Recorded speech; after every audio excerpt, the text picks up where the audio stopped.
Audio Jungle.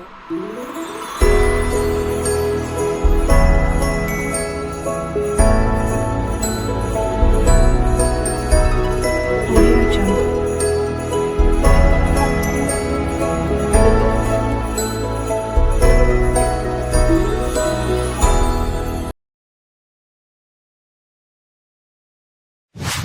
एक शाम Prachi TV पर सीरियल देख रही होती है।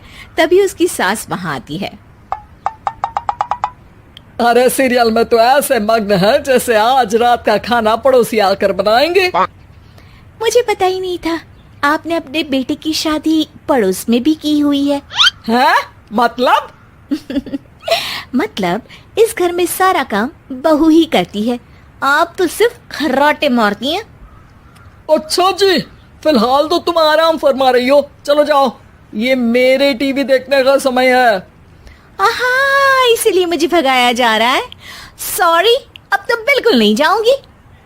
प्राची की इस बात पर दोनों सास बहू के बीच टीवी रिमोट के पीछे बच्चों जैसे छीना झपटी शुरू हो जाती है, जिसके बीच श्लोक भी काम से घर वापस आ जाता है।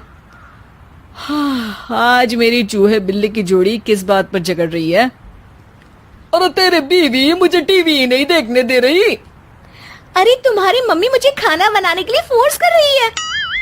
अरे वाह, ऐसे बेतुके रीजन पर तो बच्चे भी झगड़ा नहीं करते। अरे मुझे कुछ मत बोल, सब इसने ही शुरू किया है। हाँ हाँ, जैसे आप तो बहुत दूध की धूली है ना। अरे बस, दोनों चुप। प्राची जाओ, खाने की तैयारी करो। और माँ तुम छोड़ो, तुम्हें क्या बोलूं, शांति से अपना सीरियल देखो, मुझे दोबारा लड़ने की आवाज सुनाई नहीं देनी चाहिए। ऐसा बोलकर श्लोक वहां से चला जाता है, जिसके पीछे पीछे प्राची भी कुछ न कुछ बड़बड़ाते हुए रसोई में चली जाती है। हाँ हाँ, सासू जी को तो कुछ बोलेंगे ही नहीं, बस मुझ पर ही हुक्म चलता है, खाना बनाओ, जैसे मैं इनके घर में खाना बनाने के लिए आई हूँ। इसी तरह शाम बीतती है और रात को श्लोक और प्राची की सास खाना खाकर सोने चले जाते हैं, लेकिन प्राची गुस्से में कुछ खाए बिना काम में ही लगी रहती है। इस घर में किसी को घंटा फिक्र नहीं पड़ता, मैं खाऊं या भूखी रहूं। प्राची कुछ देर के लिए रसोई से बाहर जाती है और जैसे ही वापस आती है तो वहां दूध का भरा ग्लास देखकर हैरान रह जाती है। फिक्र पूरी है, बस दिखाना नहीं है। प्राची दूध पीकर सोने चली जाती है और अगली सुबह एक बार फिर सास बहू का कार्टून नेटवर्क स्टार्ट हो जाता है। ये तुमने ही किया है। अरे अजीब जबरदस्ती है, मैं बोल रही हूँ मैंने कुछ नहीं किया। दोनों ने मिलकर पूरे घर को पागल खाना बनाया हुआ है।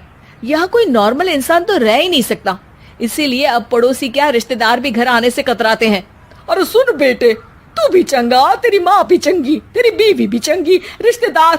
हाँ जी, आपको नहीं पता क्या, गंगाधर ही शक्तिमान है, रिश्तेदार ही। हाँ हाँ, बस समझ गया। कभी जानवरों जैसे लड़ेंगी तो कभी जुगलबंदी करेंगी। भाई मैं आप दोनों के बीच में नहीं फंसना चाहता। सास बहू की इस मनमौजी जोड़ी से परेशान होकर श्लोक अपना सिर खुजलाता वहां से चला जाता है। चलो अब मैं भी कीर्तन में जा रही हूँ। इस पर जैसे ही सास कमरे में अपना पर्स लेने जाती है तो वहां नाश्ते की प्लेट रखी देख मुस्कुराने लगती है और नाश्ता करके घर से बाहर निकलते हुए कुछ पैसे टेबल पर रख जाती है, जिसके कुछ देर बाद सिलेंडर वाला घर आता है। ओ मोरी मैया, मैं सिलेंडर के बारे में तो बिल्कुल भूल ही गई थी। घर खर्च के सारे पैसे भी मम्मी के पास है और श्लोक से बोला तो उल्टा 4 बात सुनाएंगे। प्राची ये सोच ही रही होती है कि अचानक उसका चेहरा चमक उठता है और वो घर में आकर इधर उधर देखने लगती है।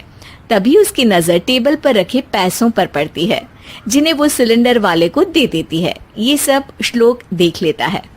अच्छा बेटे, इतना बड़ा घोटाला, सबके सामने मैं तेरी दुश्मन और पीठ पीछे तेरी मेरी यारी। इस पर श्लोक एक प्लान बनाता है और शाम को सब एक साथ बैठे होने पर बोलने लगता है। माँ, तुम दोनों की बहुत लड़ाई होती है, इसलिए मैं सोच रहा हूँ कि प्राची को उसके घर छोड़ाऊं, इससे वो भी खुश रहेगी और तुम भी। अचानक श्लोक की ये बात सुनकर सास बहू शौक से उसकी तरफ देखती है। अरे ऐसे कैसे घर छोड़ाओगे, मुझे कहीं नहीं जाना। अरे तुमने बोला नहीं पर मैंने सुन लिया। तुम्हें मम्मी के साथ रहना अच्छा नहीं लगता, मुझे पता है। अरे वाह, अरे जब बहू खुद कुछ काम बोले तो वो तुझे सुनता नहीं, और अब जो इसने बोला ही नहीं वो तू समझ गया। जब उसे नहीं जाना तो फिर जबरदस्ती क्यों कर रहा है? अच्छा, फिर आपको मौसी के घर छोड़ाता हूँ। बस अब आप दोनों एक घर में एक छत के नीचे नहीं रह सकती। मैं इस टॉम एंड जेरी की जोड़ी को और नहीं झेल सकता। है? ऐसे कैसे नहीं रह सकते? तुम्हें इतनी दिक्कत है तो तुम्हारा बोरिया बिस्तर पैक कर देती हूँ, लेकिन मम्मी जी कहीं नहीं जाएंगी। बिल्कुल यही सुनना था मुझे। अगर दोनों में इतना ही प्यार है फिर हर वक्त ये लड़ाई का नाटक क्यों करती हो? देखा मैंने कैसे माँ किचन में दूध रखती है और तुम उनके लिए कमरे में नाश्ता रखती हो, और कैसे वो पहले ही तुम्हारी दिक्कत समझकर घर में पैसे रखकर बाहर जाती है। अरे भाई, इतना ड्रामा तो डेली सोप में भी नहीं होता जितना तुम दोनों ने इस घर में फैलाया हुआ है। तू हमें टॉम एंड जेरी बोलता है ना, तो याद कर वो दोनों भी एक दूसरे को बाहर वालों की बुरी नजर से बचाने के लिए हमेशा सबके सामने लड़ते थे, लेकिन अकेले में दिक्कत के समय मदद भी तो करते थे। बस हमारा रिश्ता भी कुछ ऐसा ही है। और वैसे भी अगर सास बहू में तू मैं नहीं होती तो दुनिया वालों को कहानियां कैसे मिलेंगी?